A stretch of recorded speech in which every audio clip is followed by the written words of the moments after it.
Pues me va a tocar presentar a nuestro invitado, al doctor Gabriel León. El doctor Gabriel León es doctor en Lingüística Aplicada por la University of Southampton en el Reino Unido. Es maestro en Gestión y Liderazgo Educativo por la Universidad del Valle de México. Cuenta con más de 15 años de experiencia como profesor de inglés en instituciones de educación superior. Investiga el uso de las TIC en enseñanza de inglés. Cuenta con más de 10 años de experiencia como perito traductor e intérprete y actualmente es docente en el Departamento de Lenguas Extranjeras en la Universidad de Sonora. Entonces, hoy nos va a dar su conferencia Using Learning Management Systems in ELT. Pues le damos la más cordial bienvenida y adelante, doctor. Muchas gracias. Muchas gracias a todos. So I will change into English. Is it okay if I walk a little? I usually sit a lot, so it's usually nice to be able to walk every once in a while. So yes, we will be talking about using learning management systems in English language teaching, although we need to see it first from a broader perspective before we start. But LMS, and this is the acronym that we use mostly to refer to this ones, okay? We are going to be exploring these different contents. We're going to see what is an LMS, well, why it's important to know the delivery modality, then communication in this type of platforms is very important. So this is probably the key to understanding how to use learning management systems. Then we're going to see very briefly when and how to use them, considerations, and we're going to close with advantages and disadvantages of using learning management systems. So when we are talking about using learning management systems, we're referring to the integration of technology-driven platforms that facilitate delivery, tracking, and management of educational content that is tailored specifically for English language learners. Of course, LMSs don't work only for English language learners. They work for education in general. But the idea here would be to explore how to use it with English language learners. So some famous learning management systems are Moodle Classroom, that I believe you are familiar with, Blackboard, and Schoology. This probably gives us an idea of what we're talking about when we say a learning management system. When we talk about course management, here this is the whole package. This is where I create my course and then I put it online. Yes, here this is just a screenshot of my well, it's supposed to have some sort of effect, but I didn't see it. But here you can see the different courses that I have planned in, this is Moodle. And delivery, this is how you structure your courses. In my case, I structured it by topics. So here you see a video that I embedded, but here we can see the different topics. I can't see them really well, really. But it's a turbulent time, the romantic period, progress and fall. So this is part of an introduction to British literature class. Okay, and that's you open each one of those, and that is where you have the contents of your classes. Right? Okay, so it also says that it allows tracking. So here you can see I have covered, of course, the identities of the students, but here we have each one of the students, then we have each one of the activities we had during that course, and we can see their grades. Now, this is the whole class. This is how we experience the whole class. But we also have that capacity to see by individual user. Here is a report by user. All right? Here, you can write some feedback or not, depending on the type of activity you do. All right, we will be seeing that. But this is what it refers to when it says tracking. Okay. And then this is very important to understand. Sometimes we want to implement or to use a learning management system, and we want to use it the same way for every type of class that we have, and that is not exactly the best approach that we can use. For example, we have different modalities for teaching a class. We have the face-to-face class, also called on-campus. Sometimes people refer to it like that. But this is when everything is in a physical classroom, yes, with live in-person interaction. And this is traditional teaching. This is important because in-person interaction has a specific need or requirement in terms of cognitive load. So it is very different to say to a person, I am going to ask you for your name in 5 minutes, okay? And then I leave. And he has 5 minutes to think. And it is very different to say, can you please tell me your name? There is a different cognitive load. If I am, for example, a shy person, it will be very difficult for me. In that moment, I will feel that the spot is placed on me. And there are a lot of things that I need to consider in that moment. If I give you the time, then you're having a different cognitive load. That is something that we need to consider.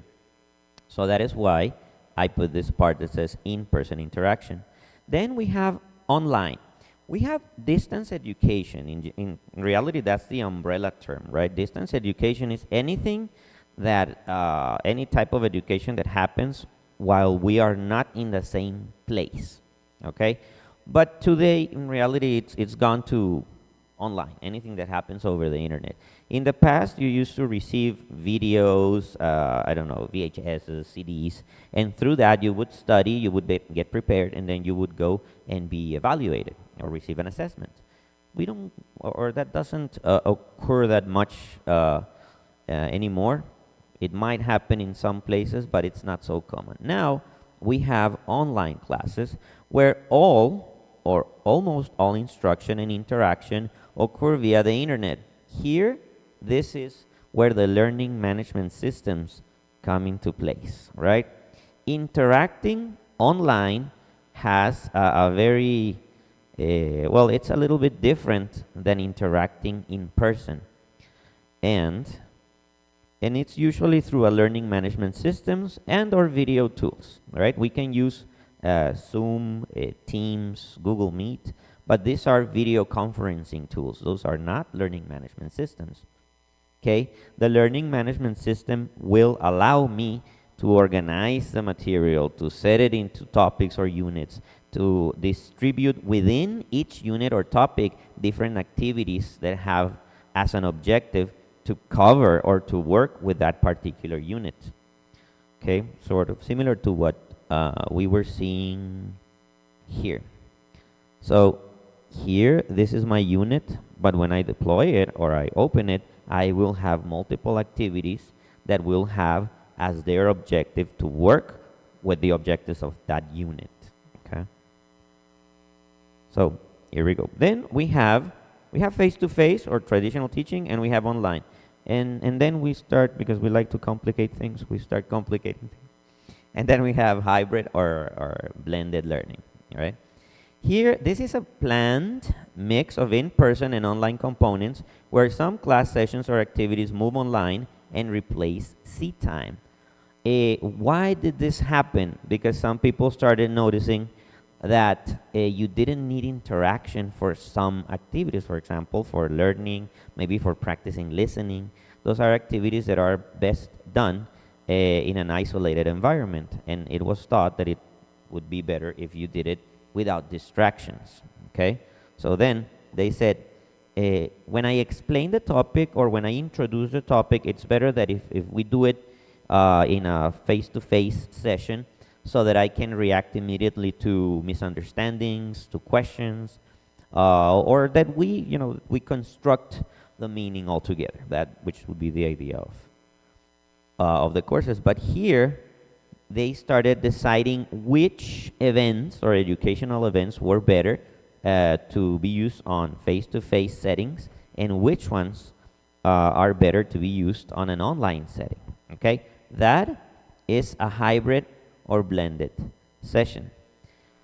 But then you have the hybrid flex modality that is starting to gain more ground. And in here, you have that students can choose each session whether to attend in person, join live online, or participate asynchronously online, with all paths designed to meet the same outcomes. A bit more complicated. This is when you have a lot of technology. The teacher needs to have their microphones, or has their his or her microphone, and then they have to be in front so that the camera can see what they're doing. They usually record the class, they record the interactions. If I ask a question to a person here, a person who is online can also answer, and then we are all having that interaction. It is more complex, and for the teacher it is more demanding, but it is starting to appear. Okay, why is it important to know this?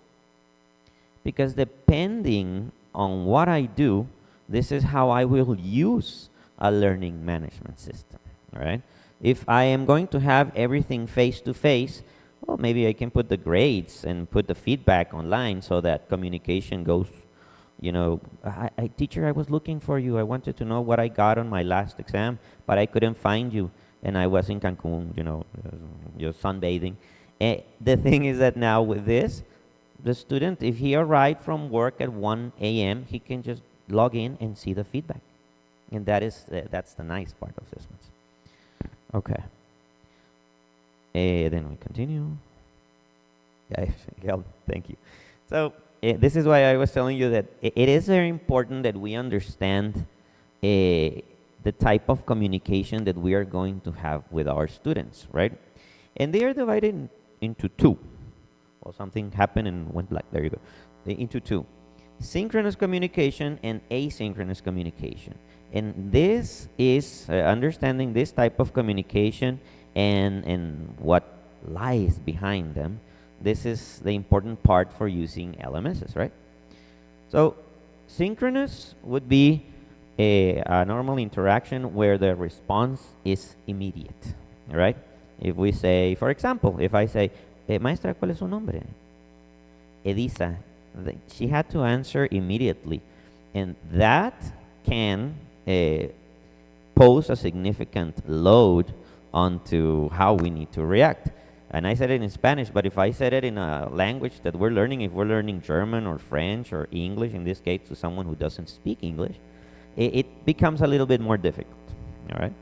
So that's, I mean, that's the name. But what happens when they ask you, I don't know, can you explain me the Pythagorean theorem? And you say, wait, I need time to think, right? So yeah, that things get a little bit more complex. So here we go. Synchronous communication. It went black again. There you go. So synchronous communication involves two-way interaction where participants converse in real time. And it is commonly delivered through video conferencing and chat. Okay? Even in chats, if we are expecting an immediate response, then it would be synchronous. Here we go. And here, this creates an environment of immediate feedback and dynamic interaction. I can react and adapt in real time. And my responses need to change depending on what is happening there. But it's really fast. It's very, very fast, right? So asynchronous, and you might start seeing now that it requires or it demands different actions by the person.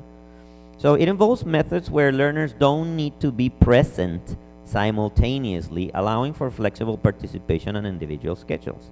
Yes, I don't know, she works all day long and she can only do homework after 10 p.m. I'm not going to be waiting for her at 10 p.m. I go to sleep at 9. But then asynchronous communication would allow me, or would allow this group, to be able to continue moving forward that way. Okay? And then it is typically facilitated through mail, discussion boards, and this enables collaboration among learners and teachers even when they can't be online together. So if we are online, right, on a Zoom call, and we all get together at the same time, and then we all go to the class, that means that we're having a synchronous session or a synchronous communication, even if it's online, all right? So that is why we need to understand this too, because they affect the way we use the learning management systems. And that's what we want to see. Okay. Is it clear, the idea of synchronous versus asynchronous? Yeah, okay. Because we need to understand this one for the next one, all right? So tell me if it's not clear yet. Okay. So here, there are a lot of implications of working with one or the other, okay? So the implications really pile up. So first, the timing, which we already discussed, right? Real time, simultaneous, and in asynchronous, it's delayed, and participants respond at their convenience. Bless you. So this would allow people who are working, who are studying another degree or another course, would allow them to be able to integrate. And this, of course, asynchronous communication becomes very big on lifelong learning, or once you finish your specific courses. Doesn't mean that only there, but that's where it grows a lot. Okay. Then we have examples: synchronous communication, video conferencing, live chat, phone calls, virtual classrooms, and webinars. And asynchronous communication: emails, discussion forums, posts on learning management systems, and pre-recorded videos, podcasts, blogs, etc. Okay, here we go. I think so far there's not an issue there. Response time, well, immediate and delayed. Flexibility is very low. All participants must be available at the same time, right? If we are interested in taking a course and he lives in South Africa and she lives in Ireland and he lives in Argentina, it would be quite hard to be able to learn something. But if we are working asynchronously, then you can engage with the content, with the educational content, whenever you have the time. Okay, that is so far the value. Then we have pace. Here in synchronous communication, pace is very important. It's very fast, and we need spontaneous exchanges. When I ask somebody, what is your name, I don't expect to ask a question, say, what is your name? And the person go. And then, you know, after they have some time, answer. We don't expect that, though there's a lot of pressure there. If I ask in Spanish, there's no problem. If I ask in another language, then things get a little bit more complicated. All right? So yes, the pace. Now here, self-pace. Why is this important? Because we don't all react the same way. Some people can handle the pressure, can handle being asked in another language, and some people cannot. They need time to be able to process what they are learning. Yes? So this, we start seeing that allows for different types of learners to be integrated into the learning process. Yes? If we only do face-to-face, we are not giving that opportunity to people who are reflective learners or who take more time to process things before they learn them. So that would be the first green flag, if you want to say it that way, to go and say, okay, I should be considering this through my learning management systems, because in schools it would be very difficult to give the student all the day to process what they want to process. No, but we can do it in this way. Then we have the quality of the response. When we want to do something well, we need to do it slowly. Yes?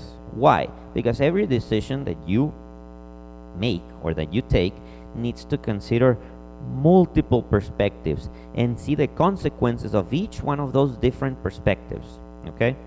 When we do things fast, quick responses are less thoughtful, yes, less polished, and usually we have more mistakes. Okay, why is this important? Let's assume that I am learning French. Okay? So I cannot think as fast as a person who has been studying French for 2 years. And if I am in a class and the teacher, normally they speak very well and their French is awesome, and they ask you very fast, so what is your favorite fruit? I understood fruit. I don't know what the rest was. So here, if they give me time to answer, my brain would say, Gabriel, you know, first you need to put the pronoun, then you need to put the verb, and after that you would put the object of the verb. Okay. I like that whole process of structuring a grammar and being able to think about what is the correct intonation, what is the correct pronunciation, how do I verbalize it, all that process that goes into speaking. In my quality of response, when I'm being asked to do it immediately, it's reduced. But if you give me time, yes, it's more thoughtful. Yes, refined responses with time to research, and I don't see the rest, but I suppose it says edit, or to be able to change what I want to say. So far so good? So that is the difference. So which do you think would be best to use in beginning lessons or beginning classes? Would it be better to have like a quick response, synchronous communication, or an asynchronous communication? Probably asynchronous would be better, because you give the person time to think. Okay. Then we have social presence. It's high, strong. It's a sense of community and everybody gets to know each other. And here it's lower because there's more isolation, because there's no real-time interaction. And if I send a message to the person there, the lady there, and says, hey, how are you doing? And then 3 days later she answers when everybody's already done with their activities, well, yeah, that would be demotivating. So it's not, you know, a utopian thing to use. It has its advantages and disadvantages, but we can work with that. We can say, students, here's a task. You have 1 day to answer, no more. And then you start playing with how you design the tasks to be able to benefit more from that. All right. Or for example, what is your name, professor? What's your name? Tupica. Tutupica. Okay, I selected a difficult name. All right, Tutupica. If he is a very popular teacher or a very popular student, and I create a discussion forum, everybody is going to go and talk to him. So as a teacher, I need to limit that and say, hey, only 2 people can answer to anybody in particular. Then I am forcing all the people to start interacting with more and more people they don't usually do.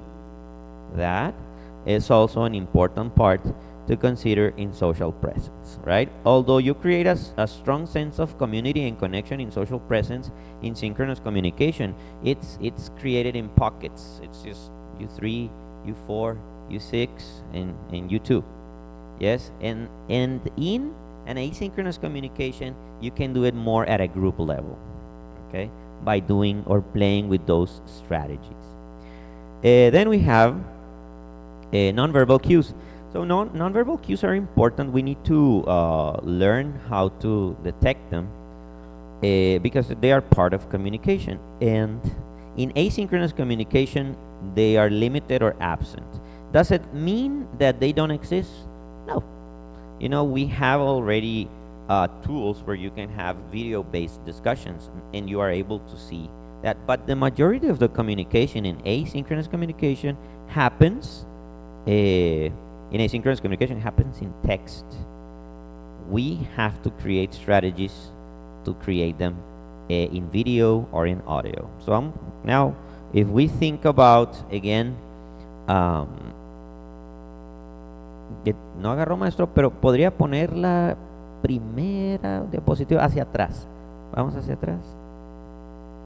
Ahí, aquí.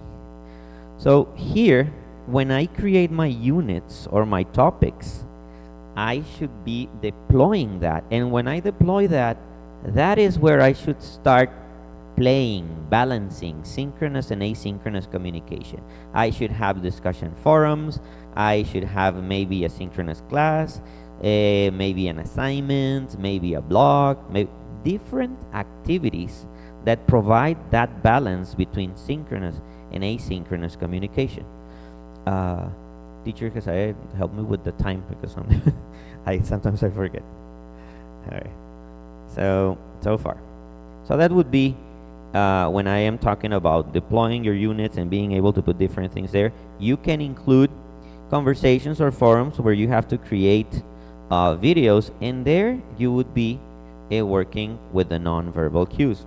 But reality is that usually synchronous communication will help more with non-verbal cues, facial expressions, tones, and body language.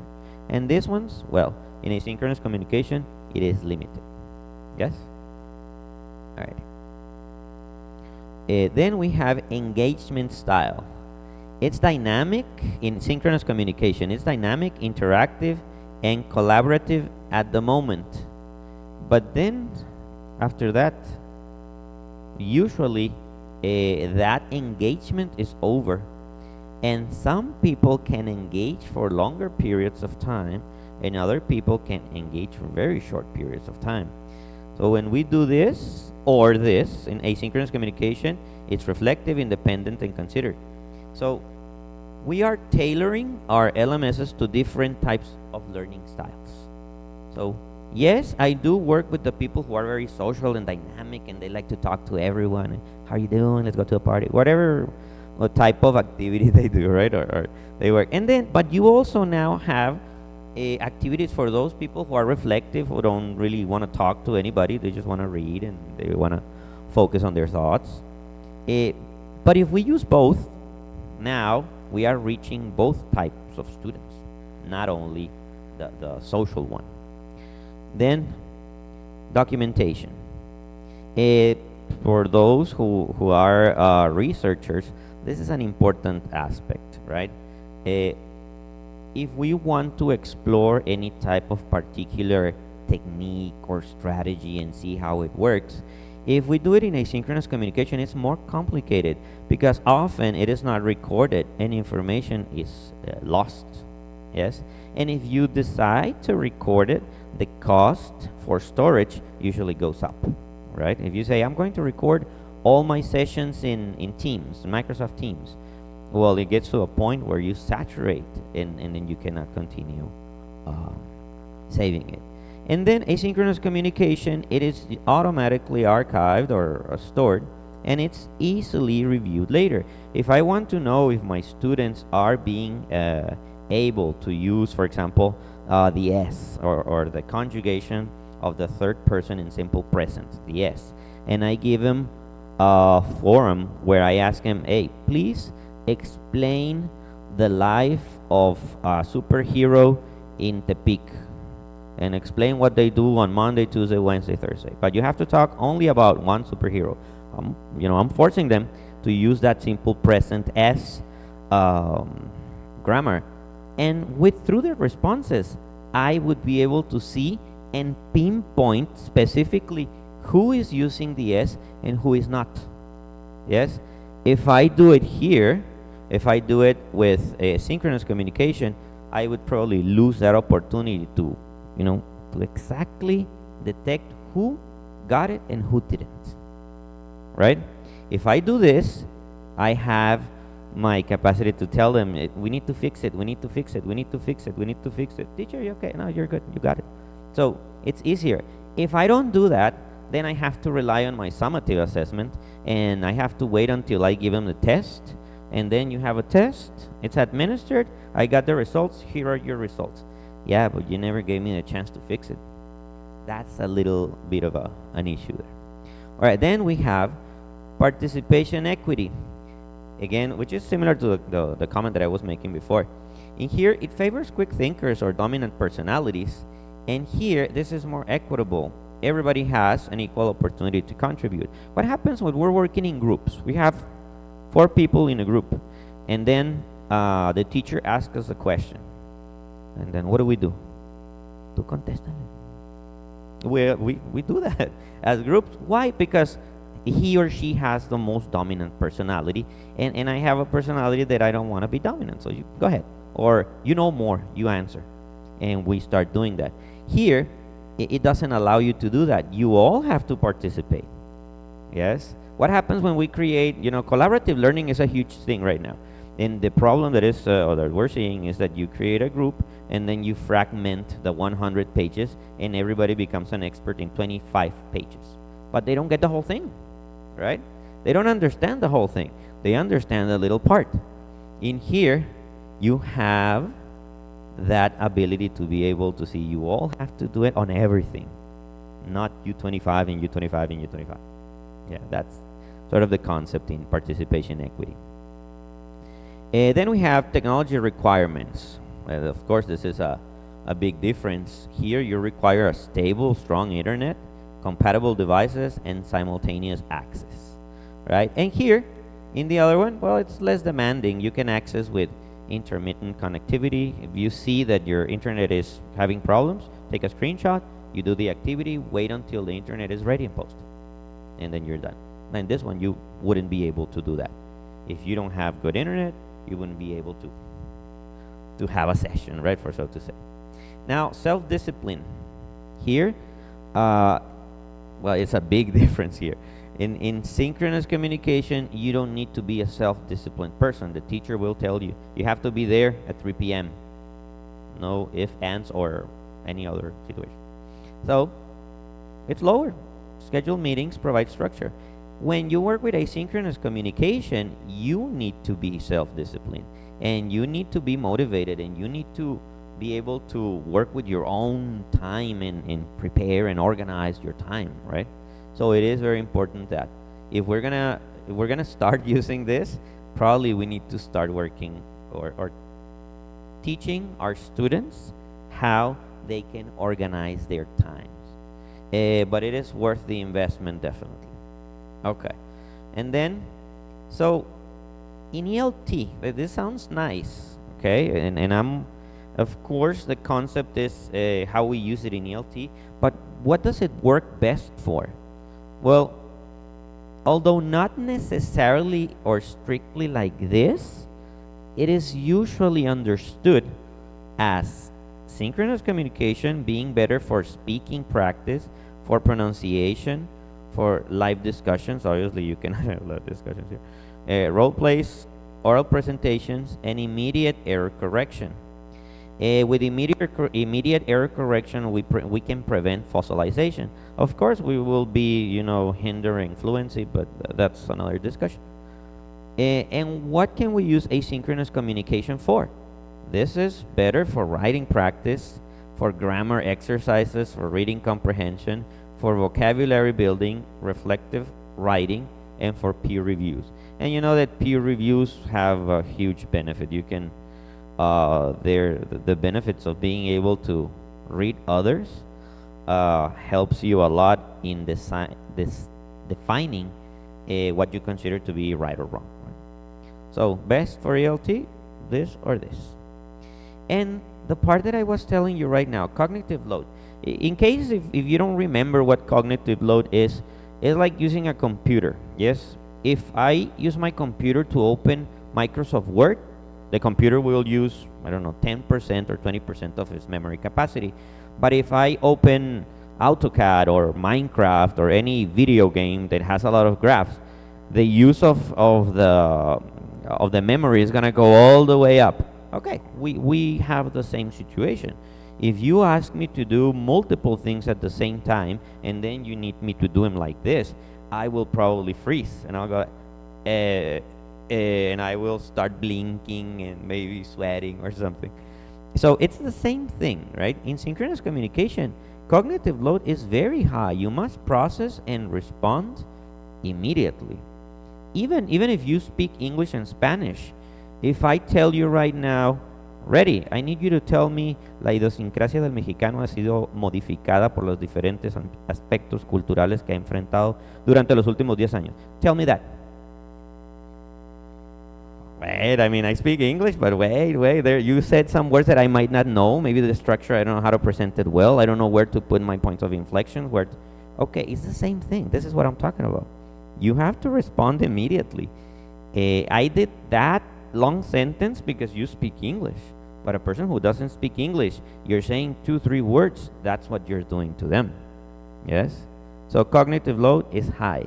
In here, your cognitive load is low because you have time to process the information before responding.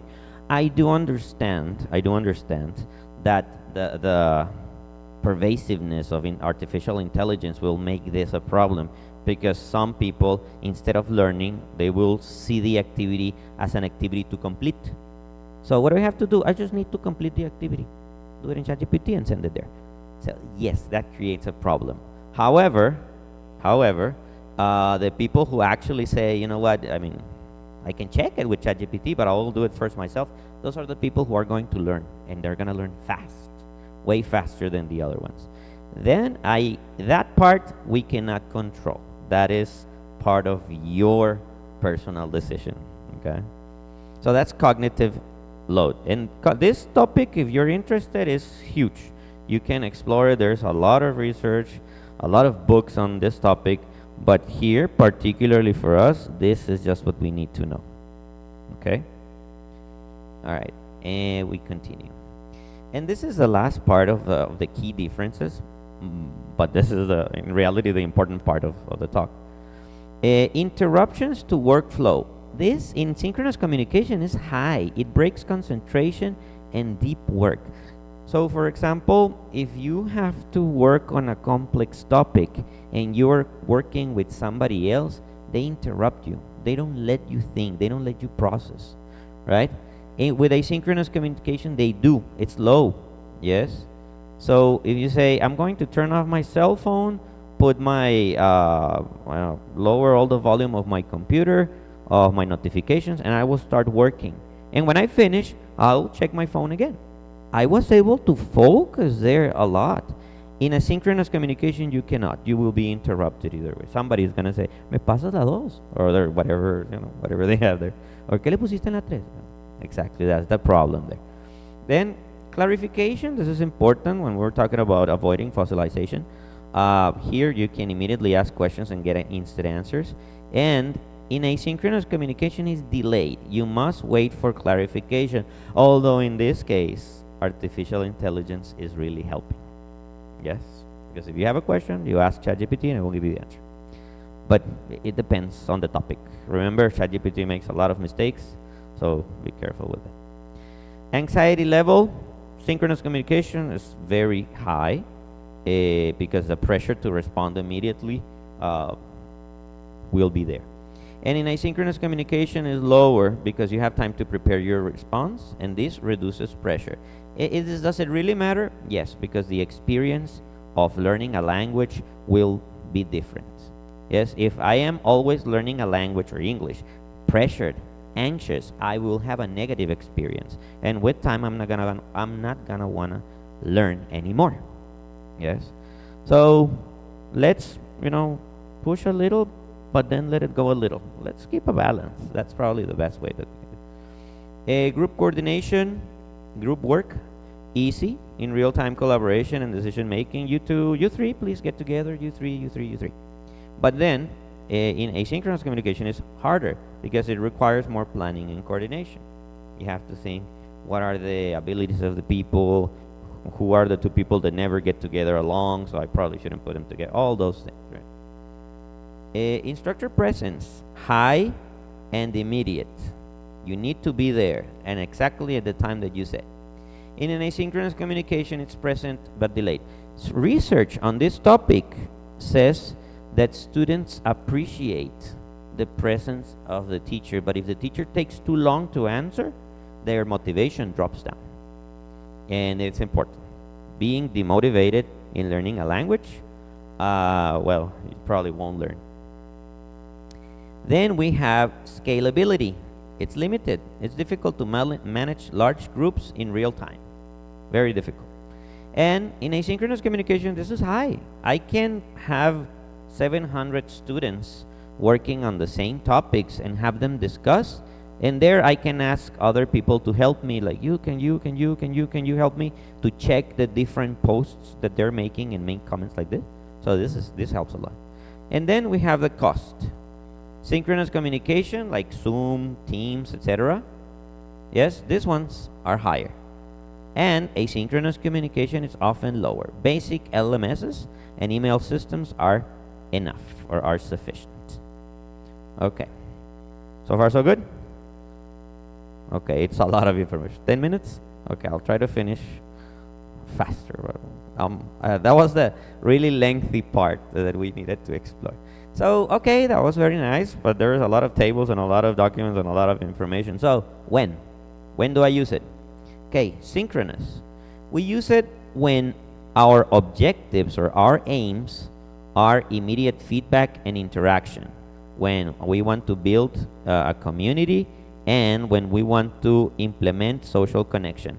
Although I want to mention that in social connection, I worked this in my doctoral thesis, and that social connection in groups improved with asynchronous communication when the asynchronous communication requested that you don't talk to the most popular person, you know, that is restricted, and that the topics were something familiar to them, like talking about their friends, their family, their pets, favorite places, and that really improved social connection. So, yeah, you have to balance out there. Then you have, when you're looking for real-time collaboration and brainstorming, synchronous is better. When you're looking to practice speaking and listening skills, synchronous is better. When you want to have complex discussions requiring back and forth dialogue, synchronous is better. And when you need to have live demonstrations or modeling some sort of process or how to use a particular tool, synchronous is better. So when is asynchronous better? Because we have so many for synchronous, right? Well, this is when we need flexibility for diverse schedules and time zones, right? Or when we have people who work, who are professionals, and they're also trying to continue their education, or work for whatever reason, right? Then, when we want time for deep reflection and thoughtful responses, probably asynchronous is better. Yes? Then, when we want written communication practice, probably asynchronous is better. Yeah? So this, many times we think about it online, but you can practice this in your class too. Yes, when you have your students, get them in pairs, have them, be back to back, and tell them, you are going to discuss this topic. Is it better to speak Spanish or in your classes, to solve doubts, or never speak Spanish? And then have them have the discussion only in paper. They cannot speak at all. So they have to answer and then pass the paper. The person writes and then passes the paper. That discussion will show you what written communication practice can do. All right? And my recommendation would be that they both have a paper at the same time. So you ask a question and you ask a question, and then you have like a two-way conversation. But that really helps this one. Okay, self-paced learning. I cannot do anything during the week. From Monday to Friday, I need to go to a lot of parties and, enjoy my life. But then on Saturday, I'll have to compensate for everything I didn't do. This allows you to do that, whereas synchronous does not. And accommodation for different learning speeds. We already discussed this a moment ago. And then permanent record, or when you need to have record of what was said, asynchronous is better. All right? So for example, when you need to show a parent the development of their kids in throughout time, everything is there. I mean, you don't need to think, just please have a seat. Let me show you the record of your student or your son. And then you start showing one by one. This is what they did here. This is the feedback. This is the feedback. Do I need to sit you down here? No, I will teach you how to access the platform, and you can see every week, every month, how your child is doing with my feedback. That can solve a lot of problems, and you can make that supervision by the part of the students' parents faster, tighter. That helps a lot with classes. Okay, so that would be when to use it, right? How to use it is more complex, but if we could put it in sort of a few steps, it would be, first, choose your course and make sure you create your syllabus. You shouldn't be using an LMS if you don't have your syllabus. You need to know, are you dividing it by units, by topics, by blocks, whatever you use, but that's fine. And then after that, you also have to define, well, it's here, but you have to define your grading criteria, your percentages. Homework is going to be 15%. Then we have exams is going to be 40%. Attendance is going to be 10. You need to have very clear what you want. Okay, learning management system is not going to fix the part of you not knowing what you want. You need to know what you want first. Have it very clear, and then use this to assist. Then we have, once you have that, decide your delivery mode. Why is that important? Because remember, synchronous and asynchronous communication have different benefits, right? 3, make sure you understand the implications of each type, okay? Research the different types of LMSs, considering costs, infrastructure, IT in your school, and find the one that works best. Yes, if Moodle works best, use Moodle. But we don't have money for Moodle. I will find one that is free. I found this one, use that one. You have to consider all of the factors, right? Then select the one that provides the best features, set up your course structure. When I say set it up, is put it in your LMS, okay? In your LMS. So when you put your grading criteria and percentages in your LMS, it does the whole calculation. You don't really need to, if you start, you know, putting unit 1, you got 70. Unit 2, you got 80. Unit 3, you got 70. Oh yeah, teacher, but I did get a better result in unit 2. Yes, but you didn't submit any homeworks and you didn't come. So everything is it's taken into account, and it does it automatically. So when you input the last evaluation, everything is done. Your grades are ready. You don't really need to sit down and start thinking about what did you get in the first one. Oh, everything is there. And the student can access it and see everything that they submitted, what was the feedback. The control is very, very tight for the teacher.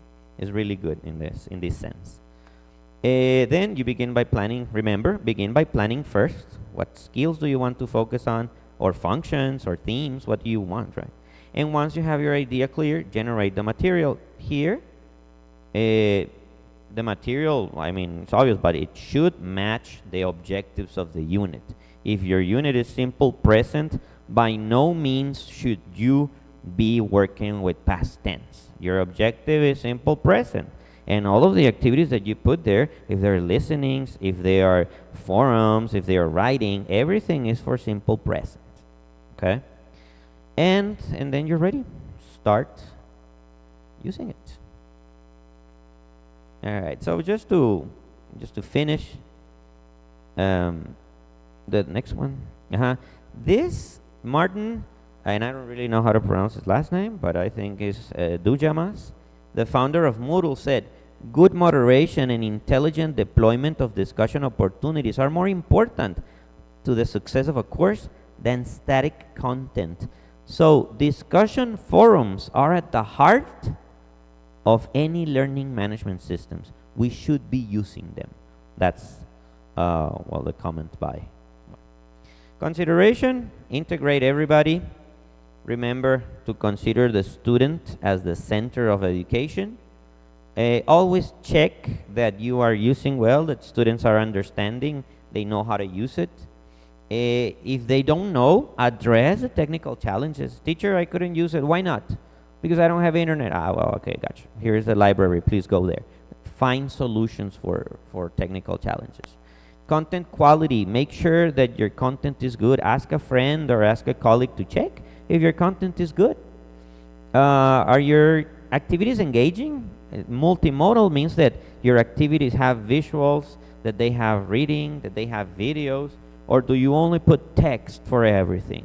Yeah, text is not cutting it anymore. We need to integrate a balance, not only text. Forget about text. No, I'm not saying that at all. You need to balance that multimodal expression for teaching. Try to make it interactive when possible, encourage collaboration, and make sure that you have consistent routines, that students know, the teacher thinks like that, that's what he wants. And then you're going to be able to adapt better, okay? And here we go. Although you can obtain from our conversation this, I still sort of put it there in an easy way to explore it. Advantages. It frees times for the teacher and improves communication with the students and with the students' parents, because the student will be able to check how he or she is doing whenever they want. If they finish the party at 3 a.m. and they want to know what they got in the result, they can go check it. Yes? Some people, I am one of those people, I start working with better ideas and faster at 10 p.m., I'm sorry. And at 10 p.m. it's terrible because I have to wake up at 6, 7 in the morning. But I work better that way.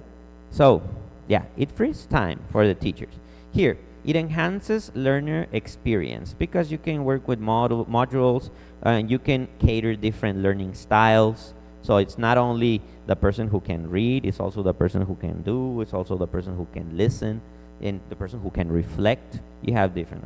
Convenience and accessibility. Using LMS is very convenient. It's very accessible. Many now, they have an app for your phone. So you don't really have to go anywhere. I want to know what my grade is, and you can just check it in your phone. And that's it, as easy as that. Streamlined resource management. You have everything in one single place. All your course is there. And if you are here with your phone, you can check it. But if you're arriving to, I don't know, you went to Italy on vacation, you can check it. There is no excuse anymore. Yes. Encouragement of collaborative learning. This is something that they learn slowly to work with others online. And this is going to be very important as we move forward to the future. We are doing a lot of activities online. And then we can have comprehensive assessment and feedback. One? Okay. I knew I was somewhere around there. And then disadvantages, I'll go fast with this one, is people can be unfamiliar with technology. They don't know how to use it, of course. If somebody has a limited reading comprehension capacity and they don't understand the instructions that we give, they might lose motivation really fast. So we, as teachers, need to be very careful. How do we define, or how do we design? How we design the instructions that we are giving to our students. This is crucial. It's very, very important. Then, technical and user interface issues. I don't understand how to use the platform, teacher. I see it, but it makes no sense to me. It happens. We need to explain them what is the logic. Yes, the need for self-discipline and computer skills.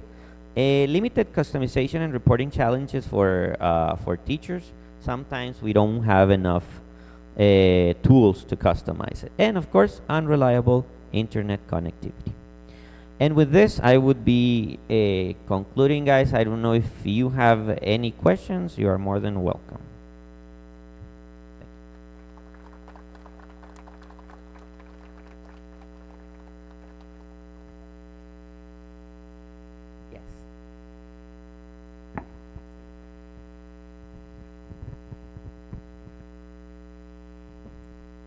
Good morning. I was just wondering how much time does it take to prepare a course like that as an asynchronous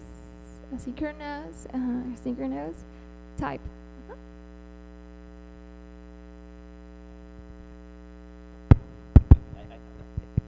Thank you.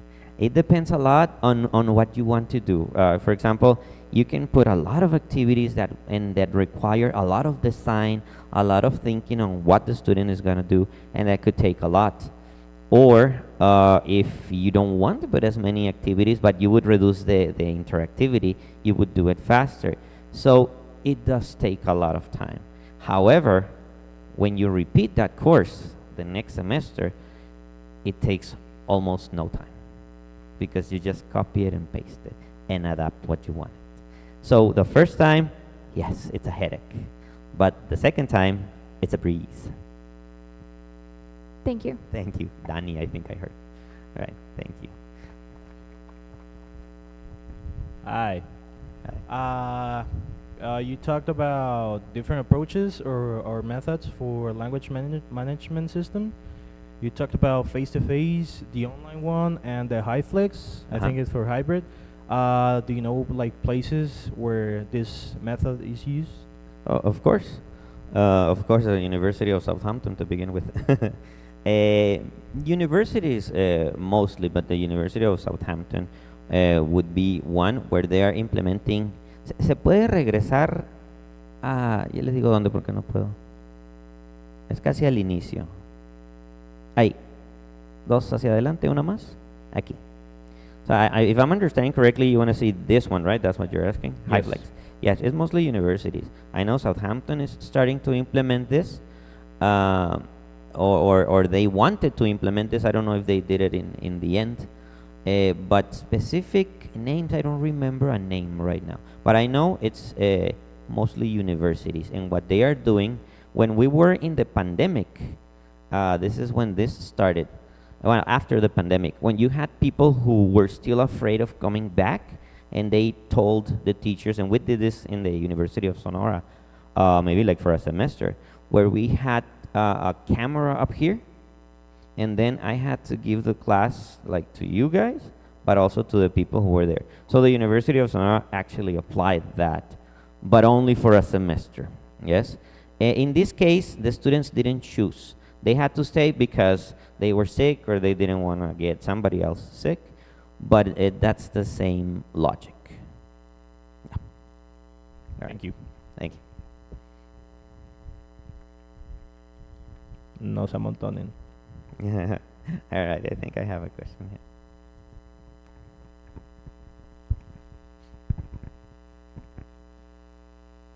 Hi, I just have a quick question. You talked a lot about like older students in like universities or colleges. Do you think you can use this method with younger students, like elementary school students, and how would it be different? In this case, it would have to be a blended situation where you have a student. But yes, the answer is yes, you can, of course, because I think that the students who get distracted the easiest are the youngest kids. So the younger they are, the easier it is for them to get distracted. And if you get them to focus alone on an online component, it can work. I have a child, my child is 11, and when we had the situation of the pandemic, he was working fully online. And he was doing all these different activities that the teachers gave him. And yes, the teacher had a synchronous session, and then the homeworks, they started doing them with the teacher sending a video with instructions, or the teacher sending an audio, what to do. It was nice. They started working with those things. Yeah.